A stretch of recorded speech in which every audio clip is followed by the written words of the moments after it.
እንስጥልን ክብሯትና ክብሯን እንዴት ናችሁ? በያላችሁበት ሰላምታ ይድረስ። አቤል ኦፊሻል ላይ ትገኛላችሁ። ማንቸስተር ዩናይትድ እና ማይክል ካሪክ ለሚቀጥሉት 2 ዓመታት በኦልትራፎርድ በጋራ የመቆየት እድላቸው እጅግ በጣም ሰፍቶ ማንቸስተር ዩናይትድ በይፋ ለአሰልጣኝ ማይክል ካሪክ እንዲሁም የ2 ዓመት በቀጥታና ለተጨማሪ 1 ዓመት በኦልትራፎርድ እንዲቆይ በሰር ጂም ራትክሊፍ እንዲሁ ደግሞ ከዚህ ቀደም እናደረስኳቸው ሁሉ በማንቸስተር ዩናይትድ አመራሮች በኩል ጥያቄ ቀርበውላቸዋል። ይሄ ጉዳይ ብዙ የሚያጠራጥር አይደለም። በቀላሉ አሰልጣኝ ማይክል ካሪክ በማንቸስተር ዩናይትድ ለሚቀጥሉት 3 የውድድር ዓመታት የተሳካ ጊዜን ማሳለፍ የሚችል ከሆነ የሚቆይባቸው ዓመታቶች ይኖራሉ።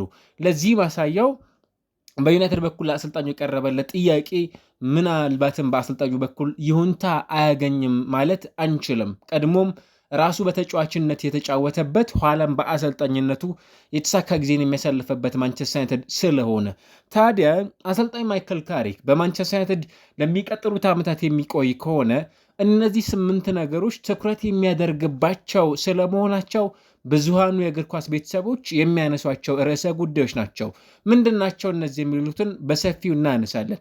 የመጀመሪያው ጨዋታዎችን የሚያሸነፍ የእግር ኳስ ቡድን ማድረግ፣ ጨዋታዎችን ማሸነፍ ከማይክል ካሪክ የሚጠበቅበት ቀዳሚውና ዋነኛው የቤት ስራ ይሆናል። ለዚህ ማሳያው ካለፉት 15 የሊግ መርሃ ግብሮች 10ሩን በማሸነፍ ጀምሯል። ለዚህም ነው እንዲህ አይነት የቋሚነት ቅጥረን ኮንትራት ለአሰልጣኝ ማይክል ካሪክ በማንቸስተር ዩናይትድ አመራሮች በኩል እየተሰጠው የሚገኘው። በእነዚህ ቆይታዎች ውስጥ በሜዳውም ሆነ ከሜዳ ውጪ ትላልቅ የሚባሉ የሊጉን ክለቦች ሲያሸንፍ ተስተውሏል። ዘንድሮ ብቻ አርሰናል፣ ማንቸስተር ሲቲ፣ ሊቨርፑል፣ አስቶን ቪላ፣ ብሬንትፎርድ እና ቼልሲን ማንቸስተር ዩናይትድ ከሜዳውም ሆነ ከሜዳ ውጪ ተጉዞ ያሸነፋቸው ክለቦች ናቸው። እነዚህን ከተመለከታችሁ በአንጻራዊነት እንደ ዌስትሃም ዩናይትድ በሊጉ ለመውረድ የመጨረሻው ምዕራፍ ላይ የሚገኝ እንደ ሊድስ ዩናይትድ ሌላው በጣም ወጣ ገባ የሚባል በዳንኤል ፋርካ እየተጫወተ የሚገኝ ክለብ እንደ ኒውካስልና እንዲሁ ደግሞ እንደ ሰንደርላንድ ባሉ ክለቦችም ጭምር ነጥቦችን ድሮፕ ሲያደርግም ደግሞ የተመለከትነው ማንቸስተር ዩናይትድ ነው። ቅድም እንዳነሳ ነው ሁሉ ሀያላኑን ክለቦች ሲገጥም የሚያሸንፈው የማይክል ካሪክ ቡድን ከትላልቆቹ ብቻ ሳይሆን ከትናንሾቹ ጋር ቡድኖች በሚያደርጋቸው የሊግ መርሃ ግብሮች ጨዋታዎችን የሚያሸንፈውን ማንቸስተር ዩናይትድ እንዲገነባ የሚጠበቅበት አሰልጣኝ መሆኑን እያስመለከተን ይገኛል። ይህም በቀዳሚነት በክለቡ በኩል የሚጠበቅበት ቀዳሚው የቤት ስራ ነው። ምናልባትም በብዙሃኑ የማንቸስተር ዩናይትድ ደጋፊዎች የሚጠበቅበት የቤት ስራ አለ። እሱም ቅድም እንዳነሳ ነው ሁሉ ማይክል ካሪክ ማንቸስተር ዩናይትድን ከሆነ ስቴፕ አንስቶት ለአውሮፓ መድረክ ማብቃት የቻለ አሰልጣኝ ነው። ይህንን ሲያደርግ ደግሞ ምናልባትም በሚቀጥለው ውድድር ዓመት ከማንቸስተር ዩናይትድ ደጋፊዎች ብዙ ነገር ይጠብቃሉ።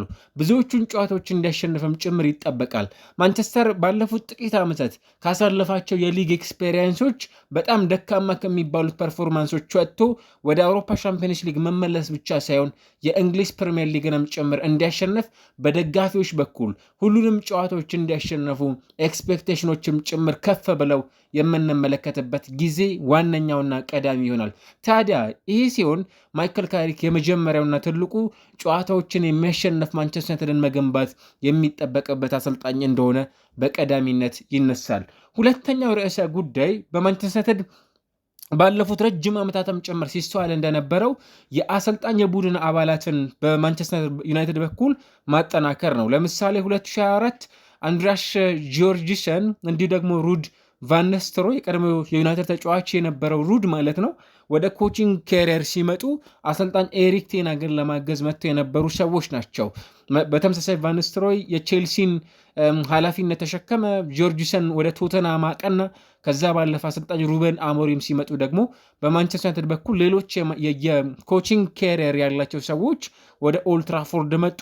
ኋላ ላይም አሰልጣኝ ማይክል ካሪክ ማንቸስተርን ሲረከብ ከዚህ ቀደም የሚታወቁት በእንግሊዝ ብሔራዊ ቡድን የማሰልጠን በተለይም በኮቺንግ ስታፍ ውስጥ የነበሩት እንደነ ስቲቭ ሆላንድ የቀድሞ የማንቸስተር ዩናይትድ ተጫዋች እንዲሁም ተከላካይ የነበረው ጆኒ ኤቫንስ፣ ጆናታን ውድጌት እንዲሁ ደግሞ የግብ ጠባቂ አሰልጣኝ የሆኑት ክሬግ ማውሸን ያሉ ሰዎች ወደ ኦልድ ትራፎርድ የመጡ ሰዎች ናቸው። በእነዚሁ ሰዎች የማይክል ካሪክ የሚቀጥሉት ዓመታት ስኬታማነት ይረጋገጣል ተብሎ አይጠበቅም። ሰው ለአጭር ጊዜ መፍትሄ ተብለው የመጡ ሰዎች አሉ። ነገር ግን በዩናይትድ የረጅም ጊዜ ቆይታ የሚኖራቸዋል ተብለው የሚጠበቁ እንደነ ስቲቭ ሆላንድ እና ጆኒ ኤቫንስ ያሉ ሰዎች ይነሳሉ። በተመሳሳይ ይሄ ባለበት ሂደት ውስጥ አዳዲስ የኮቺንግ ስታፍ አባላት ወደ ኦልድ ትራፎርድ ሊመጡ የሚችሉባቸው አማራጮች ይኖራሉ ተብሎ ይጠበቃል። ሌላኛው ጉዳይ በማንቸስተር ዩናይትድ በጣም ወሳኝ የሚባሉ ዝውውሮችን በተለይ በማጽደቅ ደረጃ የማይክል ካሪክ ሚና ቀላል የሚባል አይደለም። ለምሳሌ እንደነ ማቲያስ ኩኛ፣ ብሪያን ኤምቤሞ፣ ቤንያሚን ሼሽኮ፣ ሼኔ ላመንስ ያሉ ተጫዋቾች በቅርብ ጊዜ ብቻ ወደ ኦልድ ትራፎርድ በመምጣት የዋናው ቡድን አካል ሲሆኑም ጭምር የተመለከትናቸው ተጫዋቾች ናቸው። እነዚህ ሲመጡ አሰልጣኝ ማይክል ካሪክ በኦልድ ትራፎርድ አልነበረም፣ ይልቁኑ በሌላ ኮቺንግ ካሪየር ውስጥ ሲያሳልፍ የነበረ ነው። ነገር ግን አሁን በዩናይትድ ቤት ውስጥ ካሉ ተጫዋቾች ለምሳሌ በኳሊቲ ደረጃ እንደነ ማኑኤል ኡጋርቴ ከክለቡ የመልቀቅ ዕድል አላቸው ተብለው የሚጠበቁ ካዝሜሮ ምንም እንኳን የጥራት ጥያቄ የሚነሳበት ባይሆንም በቡድኑ የውድድር ዓመት መጨረሻ ይለያያል። በተመሳሳይ እንደነ ጆሹዋ ዙርክዚ ያሉ ተጫዋቾች ከክለቡም ጭምር ይለቃሉ ተብለው የሚጠበቁ ተጫዋቾች ናቸው። በርከት ያሉ ደግሞ ወደ ኦልድ ትራፎርድም እንዲመጡ የሚጠበቁ ተጫዋቾች አሉ። እንደነ ኤሊዮት አንደርሰን በዚህ ሰዓት ላይ የእንግሊዝ ብሔራዊ ቡድን የኖቲንጋም ፎረስት የአማካይ ስፍራ ተጫዋች እንዲህ አይነት ያሉ ዝውውሮችን ወደ ማንቸስተር እንዲመጡም ጭምር አፕሮቭ የማድረግ የማጽደቅ የቤት ስራ የሚጠበቅባቸውም ጭምር አሰልጣኝ ይሆናሉ። ምንም እንኳን እነዚህ ተጫዋቾች ብቻ በቀጥታ ወደ ኦልድ ትራፎርድ የመምጣት እድል ቢኖራቸውም ባይኖራቸውም፣ ነገር ግን ወሳኝ የሚባሉ ዝውውሮችን በፍጥነት የመወሰን ኃላፊነትም ጭምር እንደሚኖርባቸውና እነዛ ላይ ትኩረት እንደሚያደርጉም ጭምር የሚጠበቁባቸው አጋጣሚዎች ይኖራሉ ተብሎ ይጠበቃል። ከዚያ ባሻገር ወሳኝ የሚባሉ ሌሎች የቤት ስራዎች አሉባቸው። አንደኛውና ወሳኙ ነገር ወደ ኦልድ ትራፎርድ የሚመጡ ተጫዋቾችን በተመለከተ ለምሳሌ ማርከስ ራሽፎርድ ተሸጠው ወደ ኦልድ ትራፎርድ የመመለስ እድል ያላቸውም ተጫዋቾች እንዳሉ ሁሉ እነዛ ላይ ወሳኝ በሚባሉ ተጫዋቾች ላይ ውሳኔያችን ያስተላልፋሉ ተብሎ ይጠበቃል። ማርከስ ራሽፎርድ ከሃንሲ ፍሊኩ ባርሴሎና ጋር የስፔን ላሊጋን አሳክቷል። ጄደን ሳንቾ ወጣ ገባ ጊዜን እያሳለፈ ነው የሚገኘው። ራስመስ ሆይሉንድ፣ አንድሬ ኦናና ያሉ ተጫዋቾች ገና እስካሁን ድረስ በነዛ ክለቦች ይቆያሉ አዲያስ ወደ ኦልድ ትራፎርድ ይመለሳሉ ስለሚሉት ጉዳዮች እርግጠኞች መሆን አይቻልም። ነገር ግን የውሰት ውልም ጭምር ደግሞ ጊዜን እያሳለፉ ያሉ ተጫዋቾች አሉ እንደነ ቶቢ ኮሊር፣ ራዲክ ቪቴክ እንዲሁ ደግሞ እንደነ ሃሪ ሃማስ ያሉ ተጫዋቾችም ጭምር ዳግም ወደ ማንቸስተር የመምጣት እድል አላቸው። እነዚህ ላይ የትኞቹ ወደ ቡድን ይቀላቀሉ የትኞቹ ደግሞ አልፈልጋቸውም በሚለው ሂደት ላይ ወሳኝ የሚባሉ የቤት ስራዎችም ጭምር የሚጠበቅባቸው አሰልጣኝ ይሆናሉ በቀጣይ በሚኖራቸው የማንቸስተር ዩናይትድ ቆይታዎች ውስጥ ማለት ነው። በተመሳሳይ የሱስ ፕሮጀክት ምን ይመስላል? ፕሮጀክት ምን አይነት ቅርጽ አለው? በዚህ የሚያሸንፍ ቡድን ብቻ ሳይሆን ራሱንም ጭምር የሚያሳይበት ሊሆን ይችላሉ የሚሉት ጥያቄዎችም ጭምር ይነሳበታል።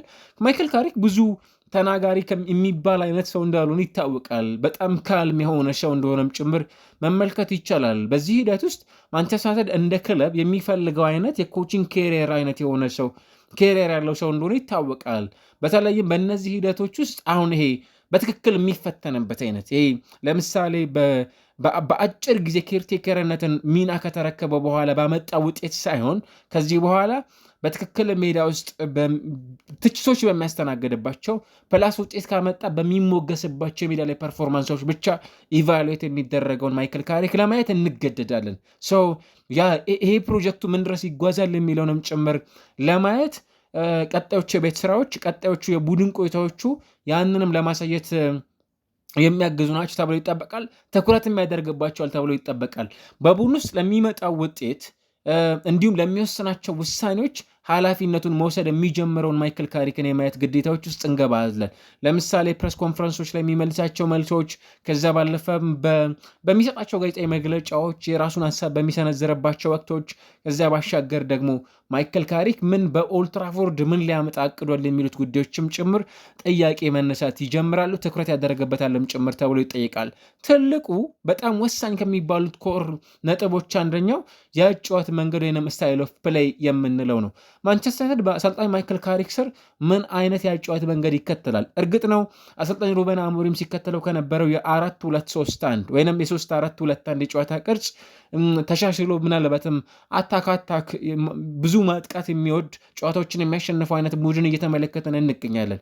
ይህንን በመገንባት ደረጃ ቀጣይስ ምን ሊያስመለክተን ይችላል የሚለው ጉዳይ በትልቁ የቤት ስራ ሆነው ከምንመለከታቸው የማንቸስተር ዩናይትድ የጨዋታ መንገድ ምን ይመስላል የሚለውን ለመለየትም ጭምር የምናየው ነው። ምናልባት በቴክኒክ በጣም የጎለበቱና የላቁ ተጫዋቾች አሉ።